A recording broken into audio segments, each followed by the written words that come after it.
Yeah, things just never stop being busy, eh? Yep. Yep. Yep. Welcome to Maximum News, ladies and gentlemen. I'm your host, as always, your friendly neighborhood Simpsons kin, Max Derrat, and I'm joined by Sybsidian of the Triple S League. How's it going, man? Who is definitely on location this week. So, yeah. Yay. Yeah, I'm also, well, he's on location. Sorry, say that again? Yeah, I said apologies for the bad voice quality. Yeah. It's a little lower than we normally like. Yeah, and I don't know if you guys might have noticed, but my voice might sound a little bit different. That's because I'm not at my current work desk. I'm back in Canada for the first time in several months. So using a different mic, using a different workspace. But we wanted to record something in general, just so that we didn't miss another week like we did last week. Anyway, with all that out of the way, let's get to the gaming news because we got to get through it and Syb's got to dip out. So let's just start off with the one thing that I'm sure Syb has been dying to talk about. You know, Syb, coming down towards the end of the year, we've been getting a whole bunch of like really, really great games. I think my top 2 of the year came out last week with Silent Hill 2 Remake and Metaphor ReFantazio. But this week, we got a game that you've been really, really anticipating. MechWarrior Clans, I believe. MechWarrior 5 Clans? Is that the more accurate title? Yeah. Okay. It's MechWarrior 5, it's Clans. It's had some bugs and some minor issues. There's also some pacing issues. It's like in the beginning, the story and the gameplay isn't as good as it gets like once you get like into the campaign, and that's kind of normal for like stories that have a ramp up. And the clans invasion, from the aspect of the clans, it's like it starts out it's so cake. Mm-hmm. You know, it's like they just storm everything, and then as the missions progress, like as the battle progresses, the from the lore perspective, it goes like everything just gets worse. Everything just goes to hell, and so you have this like this ramp up period, which is like really important. And there were some like audio issues. It happened to other people more than it happened to me. I haven't been able to get a ton into it because literally I had like 5 hours to kind of mess around with it on the initial, and I was mostly just trying to like tweak it so the mods were working. So yeah, it's like there is obviously like some minor issues and stuff like that, but I think it's honestly good from the story perspective. Mm-hmm. People just kind of have to get through that initial like slowness. They're like, oh, this isn't hard. Yeah, it's not supposed to be hard. The clans didn't lose a single mech for like I think it was like the first like 100 worlds almost. Mm-hmm. Like that they conquered, because they did most of that in secret without like any actual like resistance. And then as they got in closer, that's when they started to like encounter, you know, actual resistance. And so yeah, it's a little bit of a slow burn. But there were a bunch of people like, why is it such a slow burn? It's like, well, because that's the story of the invasion. So yeah, there's kind of, it sounds like there's kind of a difficulty there trying to balance lore with, you know, exciting gameplay and trying to make it accessible to people who are lifelong MechWarrior fans as well as newcomers. Are you hearing like people saying that it's slow from people that are new to it or people that have always played it? No, people that are new to it. Gotcha. Like anytime you start a campaign, you're expected to start kind of slow. Like it's like, yeah, that's how you ease people into it. Yeah. Like it's like you don't start most games in the hardest difficulty mode that there is. It's just there's sometimes a bit of a you know, learning curve to things. Mm-hmm. So yeah, overall I give it like I really like it. I'm really happy with the direction that it's going in.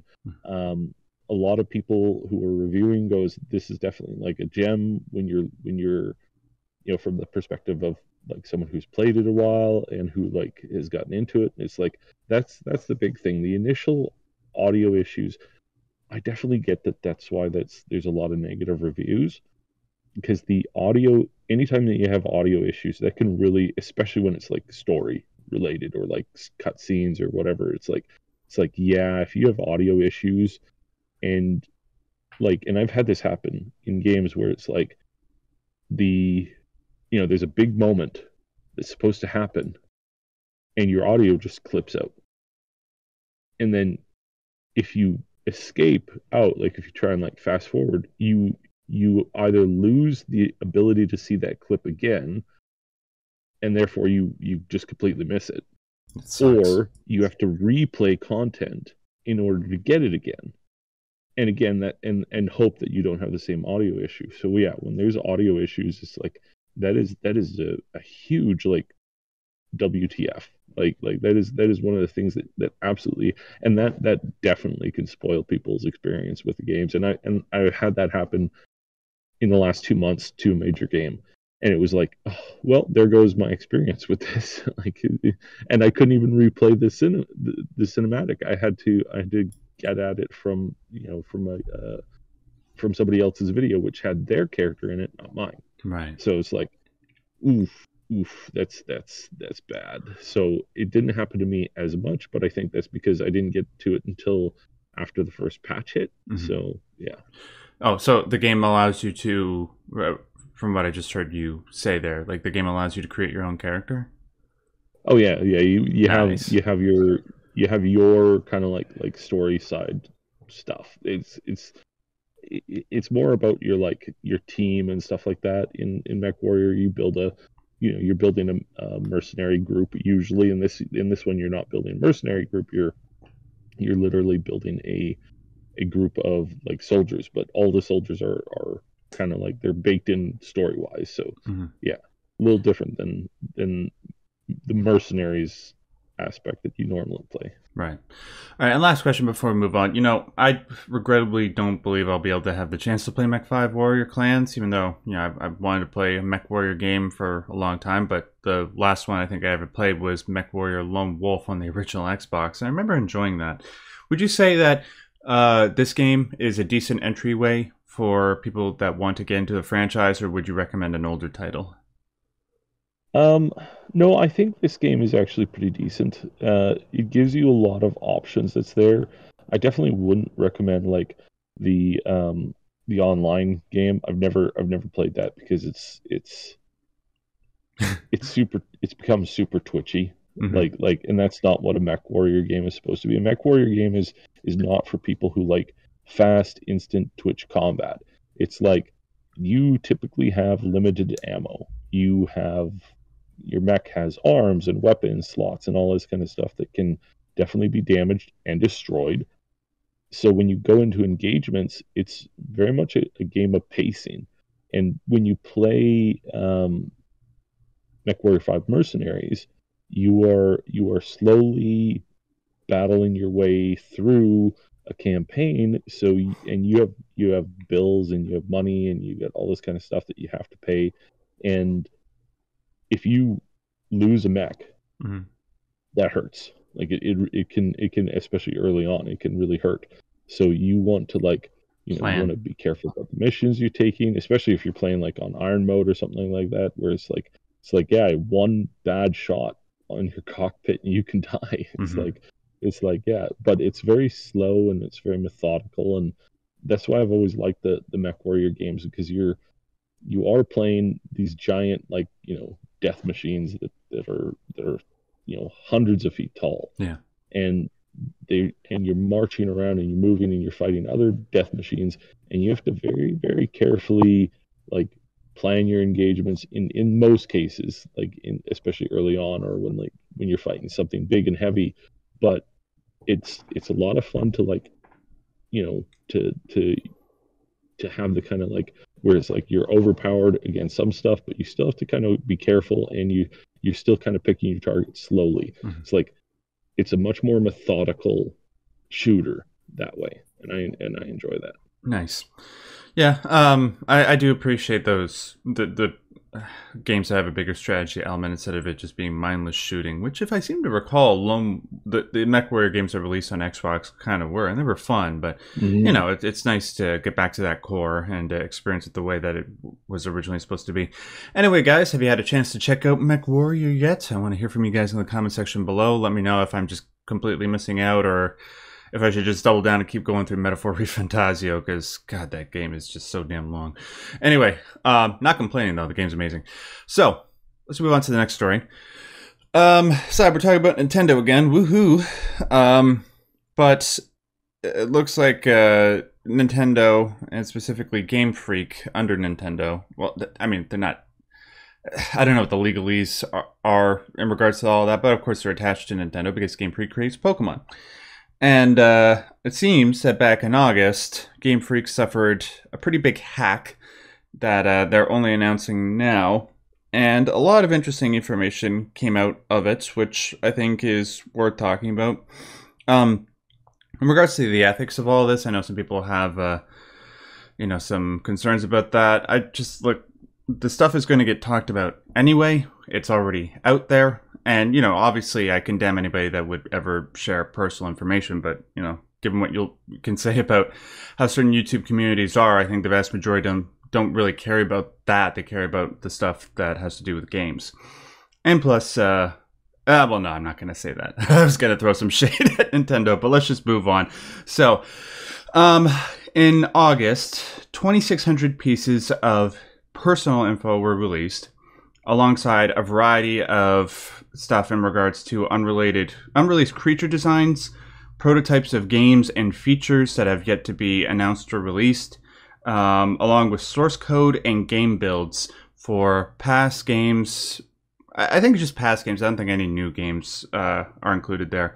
But as far as new games that are coming out, we do now know what is coming down the pipe as far as Pokemon goes. Because, especially with the release of Pokemon Scarlet and Violet, and then how there was, Power World came out last year, and the whole discussion surrounding that. It's like, oh, I wonder what, the Pokemon Company and Game Freak's answer is going to be to a game that's sort of challenging them to update their formula. Well, what we got, as I'm looking at right here, as far as games, we got 3 different games that are in the works. One, obviously, is the next generation. The ones to follow Pokemon Scarlet and Violet. It's going to be called Pokemon Gaia. Now, I don't know, if I recall correctly, I'm kind of an idiot. They actually included the names for the 2 separate games, because, with Pokemon, it's Red and Blue, Gold and Silver, Ruby and Sapphire. Those were included, but for some reason I forgot to write them down. I'll get them in a second. So it's going to be called Pokemon Gaia. It's being developed with Switch 2 in mind, although they are apparently working on one that will work with the regular Switch. That'll be interesting because Scarlet and Violet barely worked with the regular Switch. Pokemon Legends. They had the follow-up to Pokemon Legends Arceus from a couple of years ago. It's going to be called Pokemon Legends Z-A, like the letter Z and the letter A. I don't know what the deal is with that. And then the third game, this is kind of interesting and kind of, might seem like not necessarily a response. I'm pretty sure that the Pokemon Company and Game Freak were working on this for a while before Pal World sort of entered the public consciousness. They're working on a game called Pokemon Synapse. And all we know about it is that it's multiplayer and that it's kind of like Splatoon. Which, that sounds kind of interesting. I wonder, is it going to feature humans or is it going to feature the Pokemon? Yeah, no, I think it would be the Pokemon. It might be like the humans are standing on the sides of the arena. They send their Pokemon out and they do all their dueling in the arena. But how would that function like Splatoon? I'm not entirely sure, but I'm curious to hear about it. When, typically Nintendo as a whole, whatever you will about the way they operate their company, when it comes to the games they produce and some of the innovative ideas that are included within, they are, at the higher end of the games industry. And maybe with this, we can see some of that flavor carry over, but I don't know. But beyond games, there are other pieces of media that are either in development or in developmental or were once proposed but then abandoned. And we got 4 examples of that. So 3 of them don't actually have proper titles. They're just like code names. So one of them is called Project Bauer. And apparently it's supposed to be this fresh start for the movie universe. So they'll be going all the way back to Generation 1. But unlike Generation 1 with the movies back then, there was Pokemon the first movie and it focused on Mewtwo and Mew. This movie will just primarily focus on Mew. So no Mewtwo, which is, that's fine. I'm curious to see what happens with that, if anything. I'm just as somebody who is an OG Pokemon fan, even though I didn't play past Crystal or Ruby and Sapphire, rather, for the most part. I do love the original few eras of Pokemon, and it'd be cool to see what they do there. There's also this thing called Project Reload, which is appropriately titled because, if I'm not mistaken, the Pokemon anime that we all grew up with ended, right? So they're actually apparently starting a new one, and the new anime will last for about 12 episodes, and then I guess they'll just see how well it's received and then go from there. But I mean, come on, it's Pokemon. I'm pretty sure things are going to do just fine. Aside from an anime, though, they're also looking to do a Netflix live-action series, which is currently codenamed Project Discovery. They want to aim for 5 seasons, but at the moment they're apparently working on just 1 season with 8 episodes, and then they're going to continue past that depending on the popularity. And then finally, this is the one that's most interesting to me. The Great Detective Pikachu side. Wait a minute. What was the Pikachu movie that came out a few years ago? Was that Detective Pikachu? Yeah, there was a No, it wasn't Detective Pikachu. What the hell was it called? That's the only one I watched. Or was it called Detective? God, I don't remember. I gotta. It was Detective Pikachu, and it had Ryan Reynolds as the voice of Pikachu. Right? No, I know, but for some reason I don't remember it being called Detective Pikachu. I gotta look at that again in a second while you're talking about it, side. But anyway, that movie. I feel like that movie came out like 4 or 5 years ago. But there was another one focused in on Pikachu, and it's been in development since 2021. And here's the thing. It was apparently going to be directed by Jordan Vogt Roberts, which really pisses me off because that man should be focused in on purely the Metal Gear Solid live-action movie like he should. But, I don't really necessarily blame that on him. I blame that on Sony and not knowing what the hell to do. Because this guy's been attached to so many different projects. Like, I think he's working on a Gundam movie for Netflix, which is cool. But it's not Metal Gear Solid, and I want that, but who knows, maybe when Metal Gear Solid Delta comes out, and if it sells well, and then Konami can build up the franchise again, then they can do the movie. I just want the frickin' thing. Anyway, I'm going to look up that information that I promised I would. Side. Lots of interesting stuff. Given our mutual opinions of Nintendo right now, does this seem like it's sufficient for where they should be going with the property, or do you feel like they could be doing more? I've always, and I will always believe that Nintendo can do more. They are stuck in a lot of the same positions that all the other big mega corp / publishers in the gaming industry are, where they don't move as fast as they should. They don't cover the bulk of what people are asking for. They're constantly chasing down new things that people aren't asking for, and then they're kind of confused when those new things aren't taking off. There's a lot of issues with obviously mainstream large publishers, and Nintendo has been getting worse, and they've been getting really kind of vile in the last, especially in the last year when it comes to legal actions and stuff like that. It's just everything's been getting worse. They're claiming to own, core basic concepts of gameplay, which is just like we don't want to go down that road. You really don't want to go down that road of people being able to own gameplay mechanics or stuff like that. It's bad enough that we've lost systems to stupid, frivolous lawsuits in the past. And I do tend to agree. I think this is a nice step in the right direction, continuing Pokemon Legends, which for as far as I know, because I didn't play Arceus, but it was generally well received. And then, doing something else beyond sort of the main Pokemon release with Synapse. It's nice, but it all comes down basically to what is Pokemon's bread and butter and how you innovate on that core formula with the core games. And as far as we can tell, they haven't really done much to that. What they do with Pokemon Gaia is pretty much what's going to interest me the most.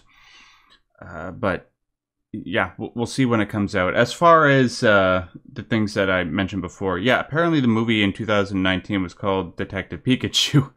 And I don't know why the information that I got here calls it the Great Detective Pikachu. I guess it's just implied that that was the sequel. And as for the code names for Pokemon Gaia, there's going to be a K version and an N version. So the letters K and N. And apparently, according to Esports Illustrated, fans have speculated that these letters are references to the Japanese words kaze and nami. And kaze in Japanese means wind, and nami means wave.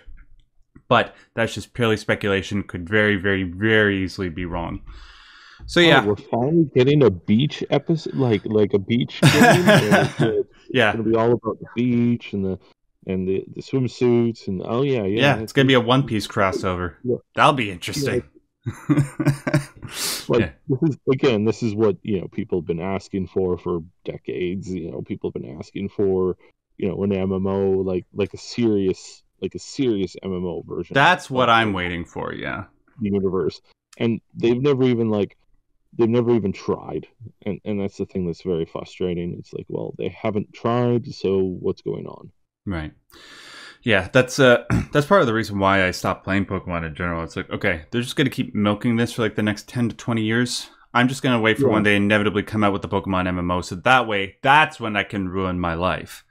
Because aside from Half-Life 3, that's the one game that I want more than anything. Right, and they, for whatever reason, they don't grow with the audience, which is really, really, really stupid. Like like you can chew bubblegum and walk at the same time. There's different things that you could be doing to cater to everybody, and then then as soon as somebody does try, they go after them hard, and it's like, right, useless. Somebody dies. What do you mean? They did that back in the... okay, maybe I shouldn't... Well, but come on, it's like a 25-year-old movie. I won't say anything. Anyway. I didn't say dies. Oh, sorry, what did you say? I said it like they go after other companies when somebody else tries to do the same thing. Oh, I thought you said somebody dies. Like... They do something different, and then maybe okay, never mind. Yeah, I got what you mean. Yeah, that's Nintendo for you. And who knows, maybe if they see this Power World thing to fruition and they piss enough people off, maybe there'll be some sort of Concord level backlash. Because hey, the gaming community's already proven that they can do something like that, and it's about damn time as far as Nintendo decides to handle their crap. Anyway, let's move on to the next story. Didn't talk about Silent Hill 2 last week. Now I can. Now that my review is out, you guys should go check that out on my channel. Short version is that I loved it, with just some a variety of very, very, very minor criticisms. But yeah, my opinion apparently isn't one that is limited to me. It's amazing how many people love this game. Like, as far as all the major like commenters and pundits and mainstream outlets go, everybody seems to be going gaga for this game. Now, of course, there's some people that don't like it, and that's perfectly awesome and reasonable, but I'm just talking about the general consensus. And it's doing so well that apparently within its first week, Sybe, it sold 1 million copies. Now, why is that significant? Because, like 1 million in this day and age doesn't really seem like all that much when it comes to new popular AAA games. Well, for Silent Hill it is, because the overall Silent Hill franchise before Silent Hill 2 Remake came out sold upwards of 10 million copies, and that's across 8 games.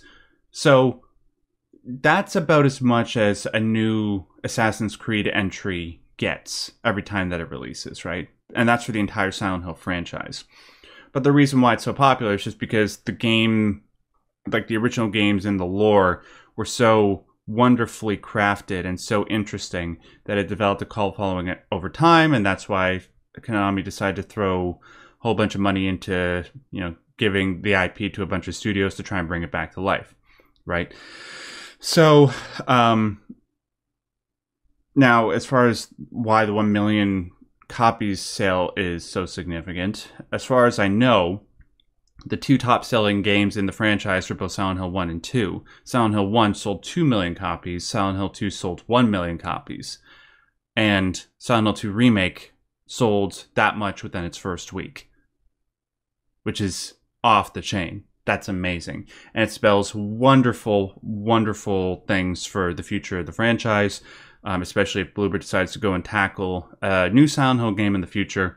But yeah, as long as like Silent Hill Townfall and Silent Hill F are good games, then I feel pretty safe in saying that the Silent Hill franchise will eventually make its way back to its former glory. It'll be able to stand alongside the likes of, well, not... I struggle to say whether or not it'll be as popular as Resident Evil, because it never was. And I think it's still a little bit too niche to be as popular as something like Resident Evil. But it could stand up there with the likes of Dead Space and... what other... Yeah, especially now that Dead Space is dead. Well... yeah, but here's the thing. There was a pun. There was a right. Pun no, I got yeah, but it's also true because they sold sadly the freaking remake sold 2 million copies, which is twice as much as Silent Hill 2 remake is currently sold, and yet, yeah, well, that just wasn't enough for us to do Dead Space 2. You freaking idiots. Anyway, it's wonderful news. Syb, any thoughts on this?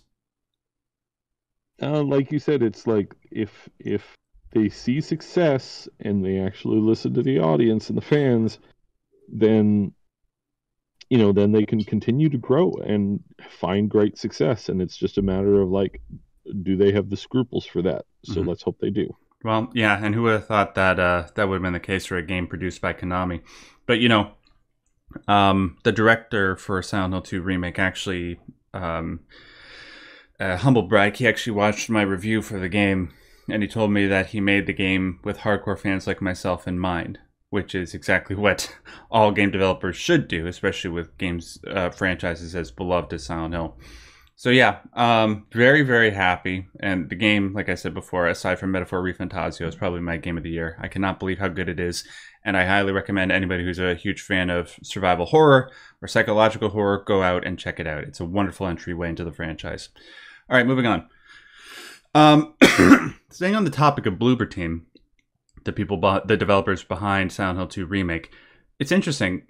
The game comes out, and then a week later, they announce a new IP that they're working on called Chronos: The New Dawn. For anybody that didn't see the trailer, it's kind of like, to put it very, very generally, it looks like Bloober Team's sort of response to Dead Space. It seems more like a Dead Space aesthetic, but closer to like a Resident Evil remake control scheme, something like that, with a greater emphasis on psychological horror, which, Dead Space had a decent amount of, but if you know anything about Bloober Team, they'll probably put a heavier helping of that into this game. I'm intrigued, because the last time that Bloober did something science fiction related, it was a sci-fi horror game called Observer, which I'm of the opinion is probably their best game aside from Silent Hill 2 Remake. I would even go so far as to say it's pretty close in terms of quality. I loved Observer. It's a wonderful mishmash of like reality bending horror along the likes of Silent Hill with a whole lot of sci-fi Blade Runner-esque stuff thrown in there, and I'm not just saying that because Rutger Hauer is the main character of that game. It's wonderful, and I'm very curious to see how they sort of build upon that standard with a game like this. Yeah, so graphics looks great, love the concept, very curious to see how it turns out, and looking forward to a release date. So did you happen to see the trailer? Yes, I did. Yeah. Very odd with the chess game and the zombies and the like. I don't know what to make of it yet, other than like obviously zombie game type thing. It's a teaser. Yeah, and then how that plays into the gameplay or what that looks like in the future. It's like, it looks very interesting. It did remind me a little bit of Dirk Gently's the Netflix series. I got strong vibes from that, not the comedy aspect, but the kind of like the horror concepts instead. Oh, so it looks interesting. I've never heard of Dirk Gently. Is it? Oh, you're missing out. Created and primarily written by. Oh, it's good. It's written by Max Landis. I thought the only good thing that he ever wrote was Chronicle. So the first season is like phenomenal. Second season goes off the rails and was probably way too much. They probably should have only had that be half the season. Okay. But yeah, the first season was really good and has like time travel Victorian stuff, and it's like that's cool. I like that. Okay. But yeah, where it goes, like, yeah, obviously it's just kind of a passing similarity, but I still like it. Okay. Yeah, so we'll see where this goes. Obviously, it's kind of interesting. Yeah, I'm kind of on a Bloober Team high at the moment, in case you couldn't tell. And then finally, staying on, well, I don't know, talking about like smaller studios that do awesome jobs when it comes to horror. I'm going to be talking about Remedy, probably top 5 game developers at the moment. Like, let's see, what are my favorite? There's From Software, obviously, Atlas, Sucker Punch, and then Remedy. Yeah, I had to think about what other one would sort of take the top spot there. But yeah, so Remedy, they're obviously famous for Max Payne, more recently games like Alan Wake 2, which was my game of the year last year, and also Control. And Control is relevant here because Remedy, literally, I think it was just yesterday, we're recording this on Saturday, October the 19th, they announced a new game taking place within the Control/Alan Wake universe, called FBC Firebreak. FBC is a reference to the Federal Bureau of Control. That's the location of the first Control game. And also, apparently, I think it's going to be the location of the upcoming Alan Wake DLC, which is coming out next week. Hell yes. Syb, is it crazy to say? Did you see the trailer for this?